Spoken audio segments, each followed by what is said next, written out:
Okay. Hello, everybody. Welcome back to another Thursday session with the Bhakti Yoga Way. My name is Nandini, and I have the pleasure of speaking with Sanatana Dharma Prabhu, who Molly gave a brief introduction earlier before everybody joined, but he doesn't need any other further introduction as we do these every Thursday. This week's topic is going to be actually questions that liberate. And it's actually a really good topic, I feel, especially within this generation in this society. We're so glued to our phones, continually scrolling. I feel like sometimes we don't really take the time and really ask questions anymore. So, kind of jumping right in, first question that I wanted to actually ask is why do questions matter, especially when we're trying to achieve something on a spiritual path? Okay, Nandini, what I'm going to do right now is I'm going to mute everyone else. But however, you can unmute at your will, sweet will. Okay, now coming to why do questions matter? First of all, I heard a very brilliant statement which said that inquisitiveness is a sign of intellect. Right? Inquisitiveness is a sign of intellect, and the ability to ask and pose apt or pertinent questions is a sign of advancement. Yes. And since we are all, of course, we are not actually human beings on a spiritual journey. The reality is we are spiritual beings on a human journey. And the very best part about human journey is we all are rational beings. We have this experience of being rational. We tend to ask, we tend to inquire, we have this urge to know things around. This is very much there. And even if you look at the wisdom literatures, one of the literature which is giving all the suitable formulae of life, it's called as the Vedanta Sutra. Sutra means the formulae or the mantras. And Veda Anta, Veda means knowledge, and Anta means the conclusion of all the knowledge. So this Vedanta Sutra, right in the beginning, it begins with the aphorism, namely Athato Brahma Jignasa. Now, the word Athato in Sanskrit means therefore. Now, who begins this book, or any book for that matter, with therefore? Well, therefore is something that's to be coming to the end. Right? It's all meant to be in the end. But then the Vedanta Sutra, it right in the beginning tells us, therefore, make sublime inquiries. Yes, sublime inquiries are very much a part of our life. And well, why are inquiries important? Usually we all tend to inquire. We do, everybody. Even the animals, the birds, everybody is inquiring. But they are inquiring about four things. What is that? Where is my food?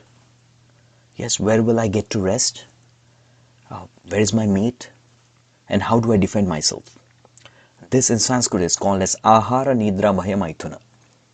Yes, there's a very beautiful epic, the longest poem ever written in the history of mankind, called as Mahabharata. It contains 1 lakh stanzas. And this particular book says, Ahara Nidra Bhaya Maithunam cha samanyam etat pashubir naranam dharmo hitesham adhiko vishesho dharmena hina pashubir samana. So this particular shloka, this particular verse, it talks about the similarity between humans and animals, and it also talks about the difference between them. The similarity is, yes, the animals and human beings, both of them tend to inquire about eating, mating, sleeping, and defending. These four things. But, a human being can inquire beyond. You see my name is Sanatana Dharma. Right? What is this dharma? Sanatana means eternal, but dharma means to inquire about what is life, what is its purpose, what's beyond death, and all these subject matters, which are very obvious questions that do come to us. We all have the thirst to get the answers to these questions, but eventually, the kind of materialistic, monotonous life that we get into, that kills this inquisitiveness altogether. And then, yeah, here we are. We just stick down to the basic inquiries of eating, mating, sleeping, defending. So yes, it is very important for us to inquire, because as rational, intelligent beings, which we are supposed to be, it is very natural for us to inquire, but then we need to inquire about things which are of higher nature. Yeah. Okay, so when it comes to inquiring about things that are of higher nature, of course, we're in this material world where some people don't have that level of intellect to want to ask further questions, or there's that saying that ignorance is bliss. So if somebody is starting to develop curiosity, what kind of... You just froze for a second. I guess Oh, it was only for me. Okay, sorry. Is it sorry. okay now? Yeah, you were Okay. talking about, yeah, go ahead. Sorry, you got No, to no, that's rephrase that. okay. Thank you Sure. for telling me. So I just kind of, I guess what I'm trying to ask is like, when somebody is in the basis of starting to develop questions, how do they know if the quality of their questions is in the shape of the or the direction of coming from our consciousness, or if it's coming from a good place, or if it's coming from ego?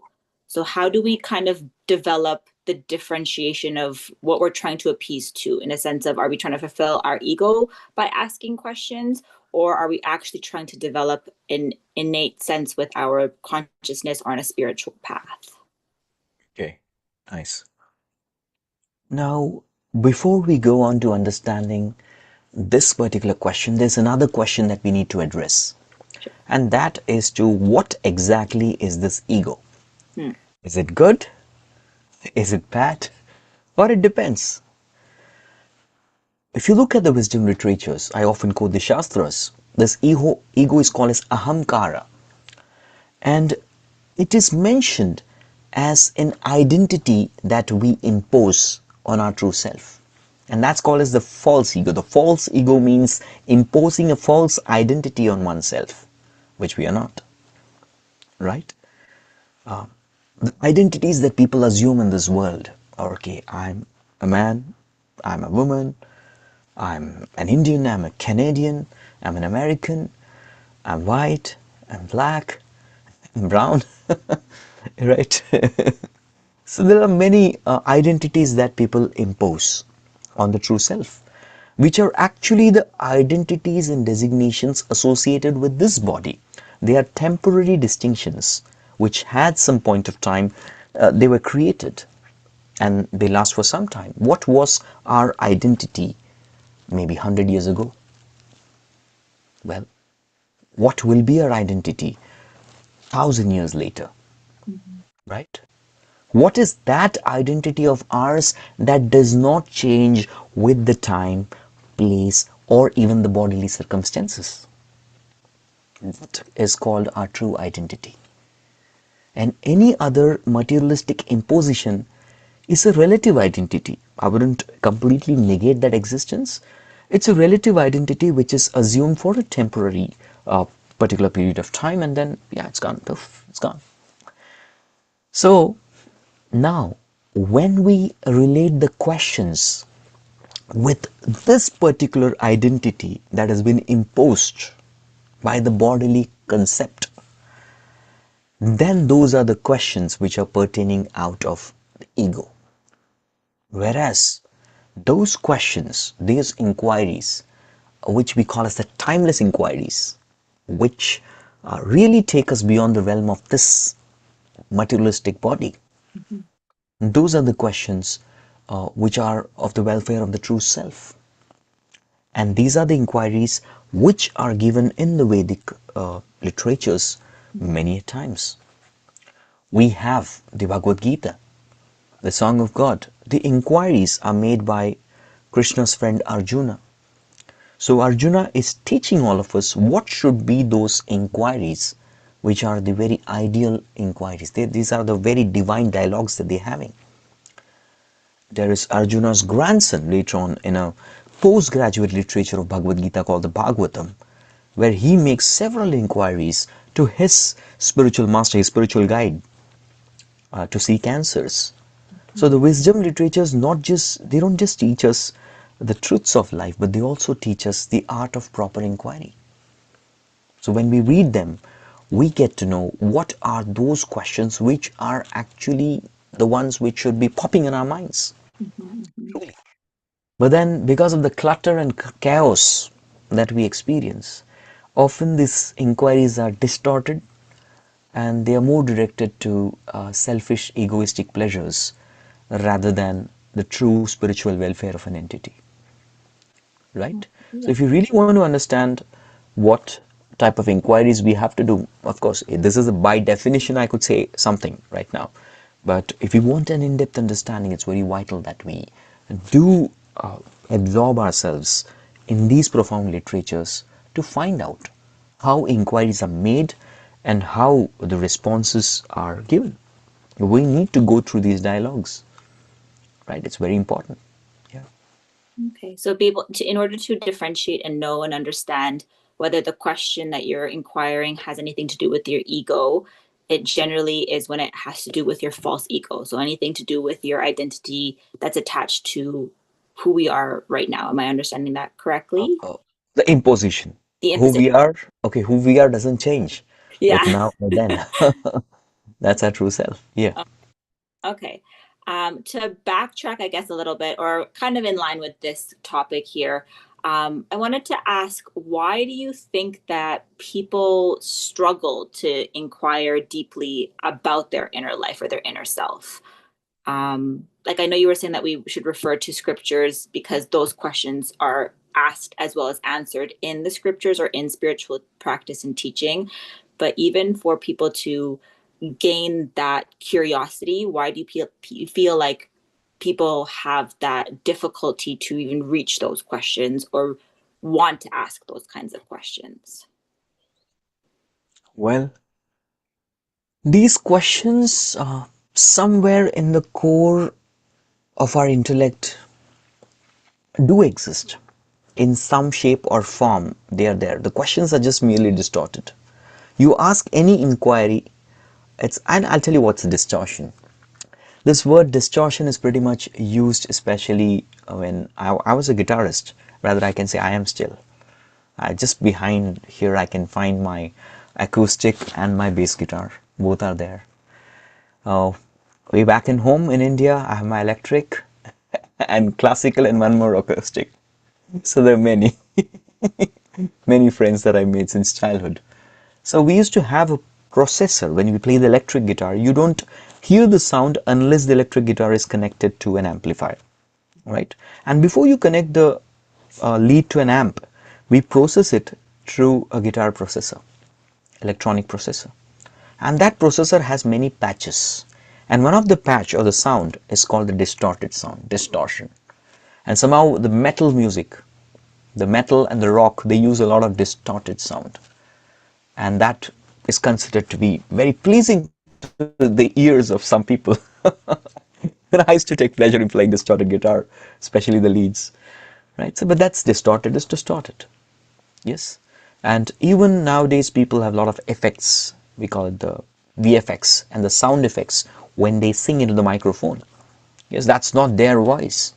Their original voice is something, and then it gets kind of improvised or sometimes even changed and altered when it's done through a microphone and a processor, right? So similarly, the soul, its level is extremely pure. The soul's property is purity. It's pure. It's a pure part and parcel of the divine, and thus it's very pure. But when it interacts in this world through its faculties such as mind, intelligence, false ego, senses, it's distorted.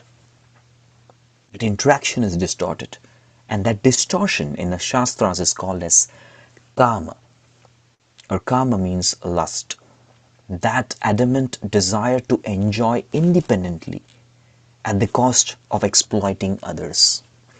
That's called as lust, right? And this distortion is something, distorted interaction is something that's going on. Every interaction that you see is distorted. But truly, when we go down to the level of soul, the voice of soul is pure. But because of the distortion of that subtle body, mainly governed by the false ego, all the interactions they appeared distorted, right? So now what is the path of bhakti? We call these sessions as the bhakti yoga way. The Bhakti Yoga way teaches us the art of externally imposing the principles of the soul. What would be the original nature of the soul? We try to impose those rules upon ourselves. Of course, it might initially be unnatural, but truly that's very natural, so that the true nature comes out. I give an example. I don't know, our generations haven't used this example of pump. Have you heard of this hand pump? Have you used it, Nandini? I You have, use yeah, hand pump? I've used the hand. Where? I went camping in grade 12 once, Oh, and okay, we must okay, get okay. water, we had to use a hand pump. Yes. So what happens? The principle of pressure.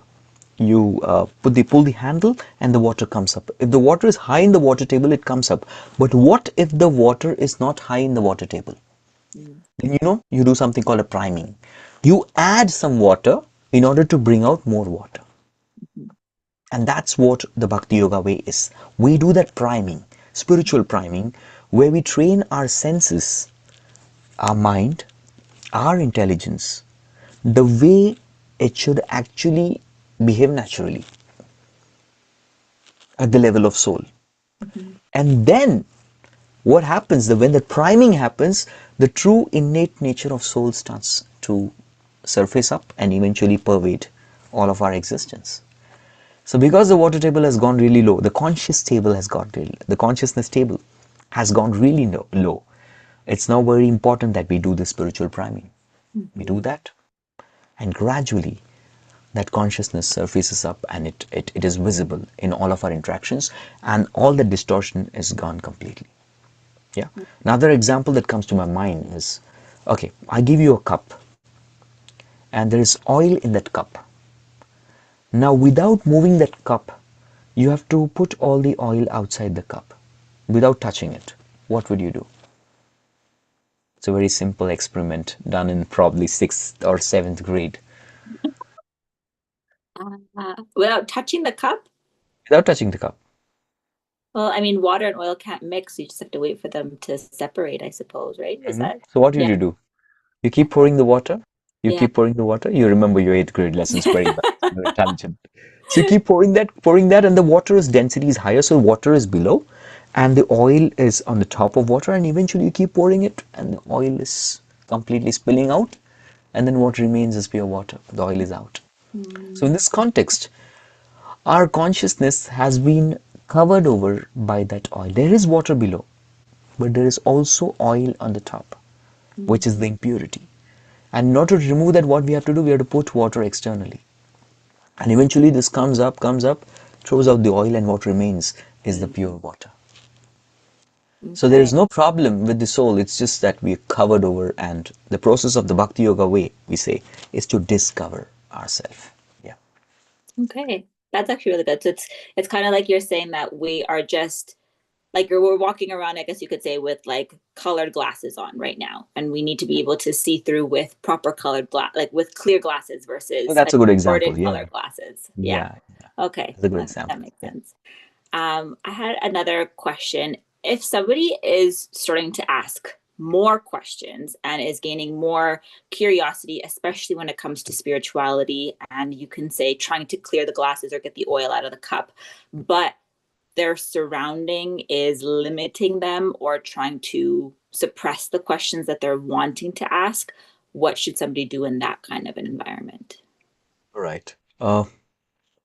Well, if we really need to imbibe this culture of bhakti in our lives, because this is not just a philosophical understanding, or it's not just some bunch of practices that you do in the morning and you're done with it.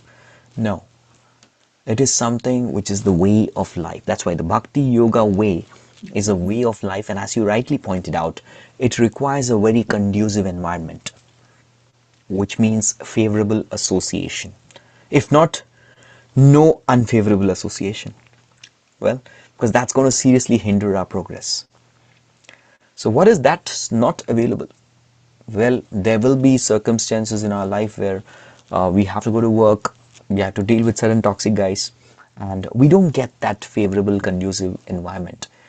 It's important that we increase the dosage of our uh, peer association of like-minded people.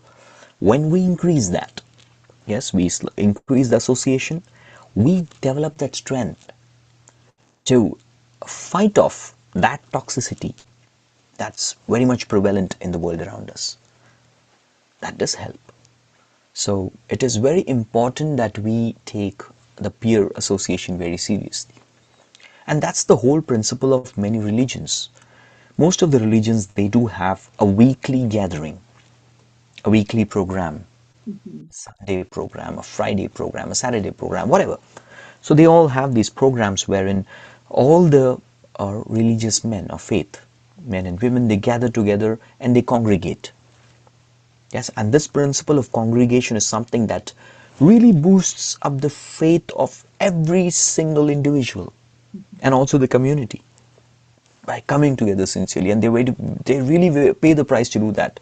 Some guys drive from a great distance to make it there, right up in the morning, stay up, do a lot of services. Some of them act as servant leaders and put in their heads to ensure that there is proper facility for everyone so that there is a good program in the congregation, right?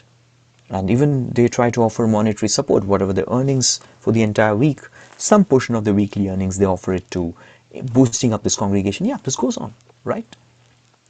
And this particular association is something that keeps them spiritually active, spiritually awakened, and spiritually alive throughout the week. That's a principle. And especially when it comes to monks like us, we are kind of dedicated to this path. Mm-hmm. We live this path and we try to preach this path. For us, the association is something which is a constant phenomena. That's why we live in the premises of the temple with like-minded monks who together perform our spiritual practices or sadhana, so that we have that necessary purity in order to go into the regular society and penetrate them with the spiritual vibes and to create that spiritual environment and atmosphere all around. So yeah, association does matter. And the more the association we take, better we are equipped to fight the toxicity that's around. Okay. Okay, I think I understand. So as long as you are consciously trying to surround yourself with like-minded people that can kind of like what you said, boost you up, then it can keep the toxicity at bay, essentially. Yeah, you're right. Okay. And what if people do have questions, but they just have a very hard time asking these kinds of questions? Do you have any words of wisdom on how to build courage if people feel like maybe their questions might be silly or they're feeling insecure and thinking that their questions are not good enough to be answered? Do you have any tips on how to ask these questions or to build the courage to be able to even ask questions to begin with? Write an anonymous mail. I would do that probably. Okay. Yeah, it's very important to build that relationship and trust Yeah. with with the mentor, with the guide, and spiritually elevated beings usually are quite compassionate to understand there is nothing called a bad question or a silly question, and every inquiry made and or rather in every inquiry that is catered to adds one more step towards us Mhm. coming closer to the Godhead, to our goal, spiritual goals. And that's why everything matters. And one single doubt is potent to completely eat up our core from within. I just like to tell you a story. There was a kingdom. In the kingdom, the king made a policy. And the policy was it's banned to hunt foxes. And you know something, Nandini, when things get banned, what do people like to do?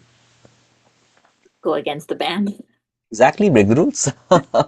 So there was this guy who had this guts to go against, and he said, I'm going to go to the forest and I'm going to go and hunt a fox. So he did that. He took his net, he carried his arrows, he hunted down a fox and he caught it in the net, and he was just leaving the place. Suddenly, the entire pomp and ceremonious king's arrival happened. There was a great pomp, everybody playing this trumpet and bugles and drums, and the king's procession was going on. So this guy didn't know what to do. So he suddenly hid that particular net underneath his upper garment and he held it. And the king's men came to inquire as to what that person was doing in the forest. He said, I'm just chilling out and watching the nature's beauty, and it's so wonderful. They had quite a conversation. Yes, what happened to your belly? It seems to be bulged out. He said, I'm having a very rare disease. And in order to get treated from this disease, I've been told by the doctors that you need to roam around in the forest and you'll be all right someday. And I'm just trying to do that, getting fresh air. And this conversation happened. He said, okay, so man, so long. Have a great time. This king's person, he just turned around, started walking. He just walked a few steps and he heard a huge sound of a big object dropping. He turned around and he saw the person he was talking to. He just dropped. He went up to check on him. He checked his pulse. He didn't have a pulse. He checked his breath. He didn't have a breath at all. And he was like, come on, this guy was talking to me so pleasingly just a few seconds ago and now he's gone. How come? And then he suddenly looked at his belly. His belly was moving. So he just lifted up his upper garment and he could see that there was a half-killed fox who had eaten up his entire intestine within. And this guy was dropped dead. And that's what, my dear friends, doubts can do to us. Wow. Yeah, they can completely eat off our substance from within and make us hollow. And one fine day, we bloop, it's gone. Wow. That's why it's very important, no matter how silly, how funny. Of course, if you think that my questions will be ridiculed, we can reach up to the person. Okay, I have faith. No, my mentor is my guide is really compassionate. He's not going to judge me, and he'll be very patient to answer each and every question. Why not? I take a personal time. Okay, I'll ask him one on one. If I ask probably with my peer group, I'll be judged. But let me go one on one and ask questions. Yeah, where we do that. We write a note, an audio note, a letter, anything, right? True, that's where we do it. That's a really interesting example. I like the story. I will definitely not forget the story now. If I ever have any doubts, I'll make sure I ask these questions.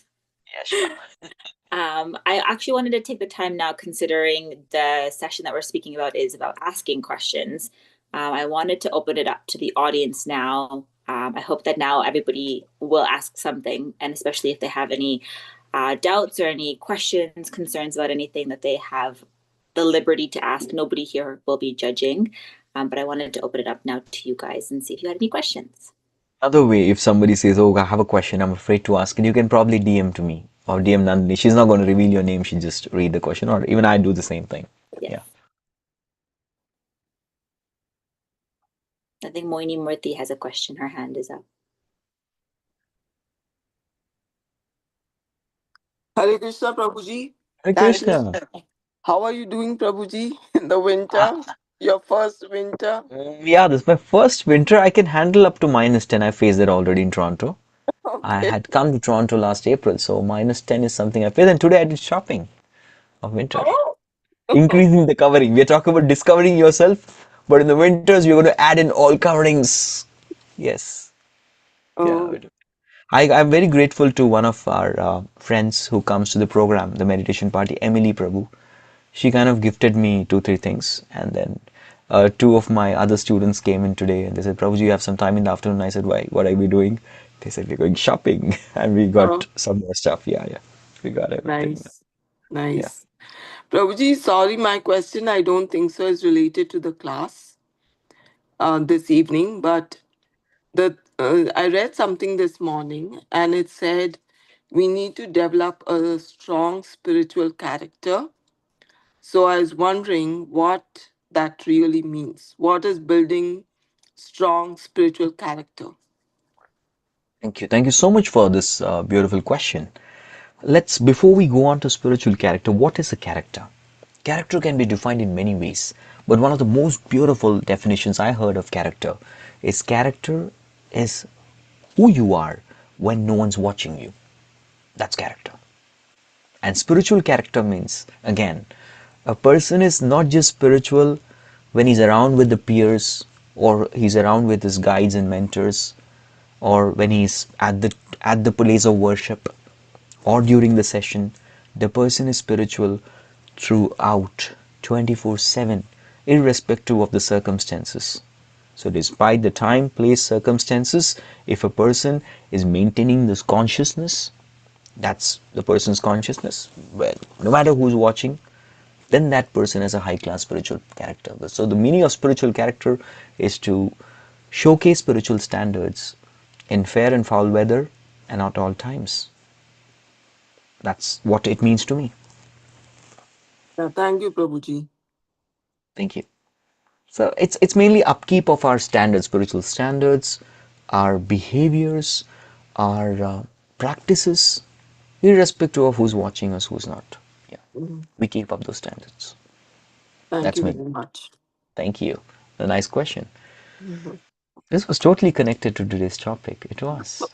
Because ultimately this whole session is about making inquiries, asking. Just go ahead and ask whatever you want. Mhm. I would also love to hear any comments or any reflections or thoughts from your end. Even if there are no questions, there's no problem. We'd like to go for that. We just joined. Okay, I can see. I didn't acknowledge Venkel. She's there. Angel's there. WK. Okay, Alona. Prabhu. And I guess we this VV. Okay, was there. Okay, there's something VVS. Yes, Alona. Prabhu. Go on. Good evening. Thank you for this amazing discussion. And I would like to comment because you said questions, right? So when I started my discovering, and it was a huge question that was hunting me for the entire life, right? The question, who am I, right? Because everything starts, who am I and why am I here? Why is it happening? What is happening? What's my purpose? And it builds up some more questions to go within, right? Because at first you search around, right? You start, as you said, on the oil level. I like that cup and the oil because at first you search the oil, you try to push the oil, and then you ask, who am I? And then you start to dig inside. And I love it because the most important question is, who am I, where I'm coming from, and who's my master, right? Because you go up, you came from there, you try to go back, and you have no idea how to do it. You have so many questions. You just go, you ask. Sometimes you get it, sometimes you don't, but you keep asking. It's just amazing how important that is. Yeah, very true. We ask, seek, and you shall find. So asking is also becoming a seeker. A seeker eventually becomes a seer. So this process of inquiry is very, very important. In fact, I was just interacting with one of my friends who just started a startup. So he was looking for some talent. So I asked, what is the talent that you're looking for? And this person said, I am looking for talent who can ask the right questions. Because today AI, ChatGPT, Perplexity, they have answers to everything. We just need to ask the right prompts, the right questions, extract the right answer. And that's what we can do. Ask the right question. So this is the art of spirituality, inquiring properly. We do proper inquiries, we get the right answers. Nandini, do you see a question in the chat? Yeah, Yes, you I can was go going and to read it, read that please. out for you Yeah, after you can your, read that. Thank you, your Alona. I think the question is from Asta. Many people have questions, but with so many sources and conflicting answers, they fear getting confused or misled or used. How can someone, especially a beginner, start the inquiry process and know which sources to trust as they discover their path? Thank you. Thank you so much. This is actually a very needed question. And I'll tell you how I kind of got it, how I discovered my answer to this. Right? Because even there are so many sources available today. There are many more sources available. There are even AI sources available. We can how to trust that. Well, when I reached out to my mentors, because I was quite a spiritually seeking person, I did inquire, but I did not trust the answers completely. I used my discretion. We always do that. Don't blindly trust, even if you, oh, I personally trust this person's character, but still take the inquiries and keep it. Don't surrender your intelligence, surrender with intelligence. That's one tip. And at the same time, observe. Observe what? Observe four things. Number one, P for philosophy. I'll give you four P's. P, P, P, P. The four P for the path. P for path and P for this four things. So number one is philosophy. Is this person manufacturing philosophy out of their own dull grey matter? Or are they quoting a higher source like the wisdom literatures? It's a philosophy. Do they have a philosophy to life? The questions that Alona was talking about. Who am I? Where am I to go? What's the path to be taken? What are the challenges and what's my final experience? Yes, these answer to these five questions are the philosophy. And is this philosophy based on concoction or is it based on quoting higher authority? Number one. Number two, practice. The person should be having a spiritual practice and committed to a spiritual practice for a particular period of time based on that philosophy. It's not that you just discuss, haha, and yeah, we leave. No, there has to be a spiritual practice. That's the second P. The third P is purity. And this purity is the character that Mohini Murthy Prabhu was talking about. A person is spiritual not just in a limelight, but throughout whole life. Yeah, spiritual character, that's purity. Yes. And fourthly, the most important part is such a person having the philosophy, having the practice, having the purity, will do the fourth thing. Now, this word is something which is not very well accepted, but just please get the spirit of it. Will be an authentic preacher, which means this person has that compassionate drive to go out, reach out to people and give this message. So, if we find an institution, an individual who is following this four P's, then I would develop more trust to buy their answers.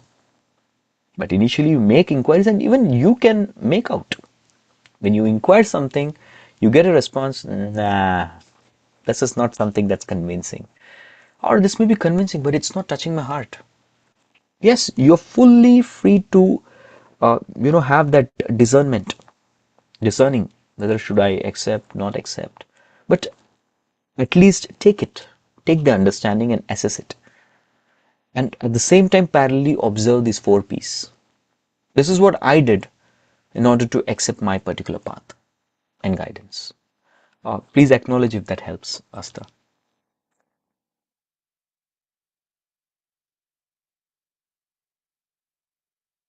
Okay. Yes, thank you. Does anybody else have any other comments?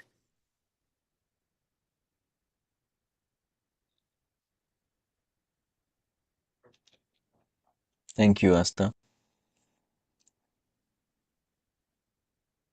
Okay. Right, so that's okay. We have. Is it Vengel? It's you? Yes, hi, sorry. My phone was somewhere else and I was somewhere What's else what's earlier. K? What's K? Oh, that's my last name. Okay. Kapede. Okay. No, just wanted to say thank you and hello to everyone. Interesting topic. I don't really have much to say, I guess. I didn't really think to ask maybe deeper questions, so I think that was a good call out for me Nice. in general, like spiritually. Yeah. So thank you for that. Thank you so much for being there. If we can hear something from Lepton, Hina. Yeah. You guys haven't spoken anything or asked anything. In case you want to say something, a word or two, we'll be very grateful.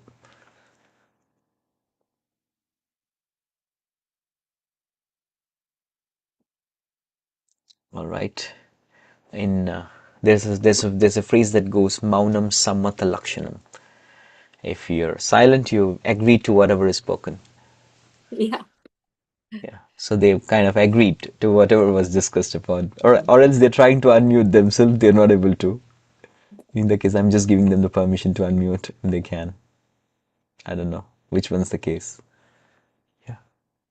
Hare Krishna Prabhuji, Danvat Pranam. Hare Krishna, Hina Prabhu. Yes. Yeah, I tried to unmute, but I wasn't able to. Sorry for that.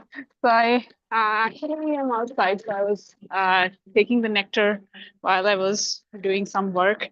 So yeah, thank you so much for the amazing questions and the answers you gave. It really have evoked the spiritual seeking inside to ask more questions, which I was like latent for a long time now. So I was like, no, I have to read my scriptures now more thoroughly and thinking in the back of my mind, what should be my question on this?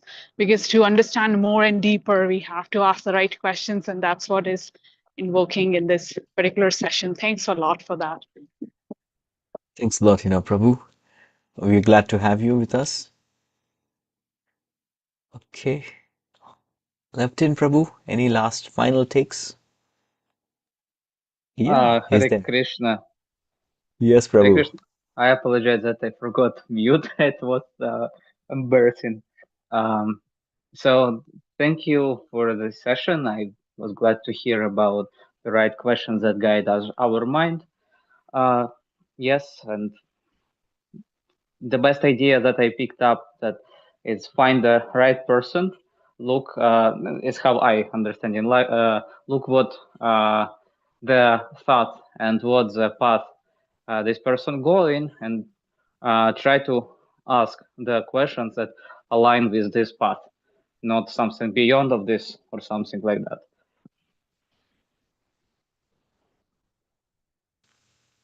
Thank you, Left in Prabhu. Nandini, anything else? No, I am all answered or questioned out for right now, anyways. I feel like this is a really good topic. I think that as we kind of pass through generally the day, things kind of get away from us, and then the end of the day comes and we don't really take time to sit down and maybe reflect or even think about asking these kinds of questions, kind of like what Wenjil had said, like you don't really take the time to think about, oh, should I be asking these kinds of questions, or what kind of questions should I be asking? And so I think the biggest takeaway is that at least we've all had the ability to at least reflect on that. Maybe we'll think about it more during this week, but I think Asta has something else to say. Yeah. Krishna Prabhu, thank you so much for the class.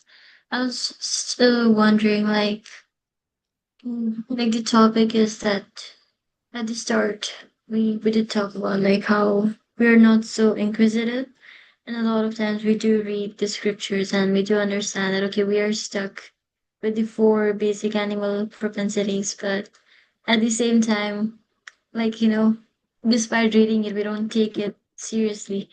We come back home and again, we might read for some time, but again, we go back to our phones and then it's again into that world of illusion, so it's like very difficult to actually, despite sometimes we even know the answers to those inquisitive questions, but it's like we don't take it so seriously. So, what can we do in our day-to-day life to like level ourselves up and take it seriously and also help others take it seriously? There was a reflection, right? Was it a reflection or a question? It was a question. Oh, it was an inquiry. Okay. So you wanted to basically what I could get. There was some kind of the voice was a little feeble. What I could get is how do we take the spiritual part seriously? That's what you were asking. Yeah. Yeah. Well, this world is a world. There are two things. There is Maya. There's Upaya. And the very meaning of Maya is the force, the illusory force that kind of pins us down and that kind of makes us materialistic. And this force is very prominent in this materialistic world. And in this materialistic world, if we really need to uplift our consciousness to be spiritual, it's really important that we keep association. So if we really want to get serious, we need serious association. Because this path of bhakti yoga way, we say bhakti starts with B, no, bhakti starts with A. Because A for association. Yes, although bhakti may begin with the letter B, but it actually starts with the letter A, which is association. So we really want to get serious, we need the serious association, the peer group that we are trying to create here. Right? And this kind of peer groups association where we pour out our hearts, we inquire, we learn, we share, and this is very much a need. This is very much a need for all of us. And the more we do this, the more we'll retain that sincerity that we have. Otherwise, with the association of illusory, we need to associate with design. Otherwise, by default, we do associate with all of the things that are going around us. Happens by default. Right? So, serious association. If you want to be serious, then we need serious association. That's what I would say. It works. Yeah. So I've heard many a times students telling or my folks telling, my friends telling that we really get charged up after this solid spiritual dose of sessions. Yeah, it happens, right? Association works. It's working. Even I'm feeling charged up in all of your association. Well, we all need each other to support one another in our spiritual journey to go ahead. Yeah, we do that. Does that make sense? Yes, that's a very powerful tip. Thank you so much for that. Thank you, Asta. All right, so that's a wrap up. Yeah. Thank you so much, Okay. Prabhu. We really appreciate you joining in on this session, and we look forward to our next chat. And thank you, everybody here, for joining and taking out the time to listen. Making the time as well. I think it's important, and it's nice that we've built this little community here, and I hope that we can continue to grow and invite more people. As Prabhu said, association is very important. So even if you feel like somebody that you know has even like the slightest bit of interest or inclination or questions, then don't be afraid to even invite them to come along and join, and maybe they can gain something or take away something as well. Yeah. Nandini, thank you so much for being such a wonderful host and moderator. I'd like to also thank Hina, Vanjal, Alona Prabhu, Moini Prabhu, Asta Prabhu, Lefton, Mali, she's left. Okay, thank you everyone. Hare Krishna, see you all soon. Yeah. We'll end the call here.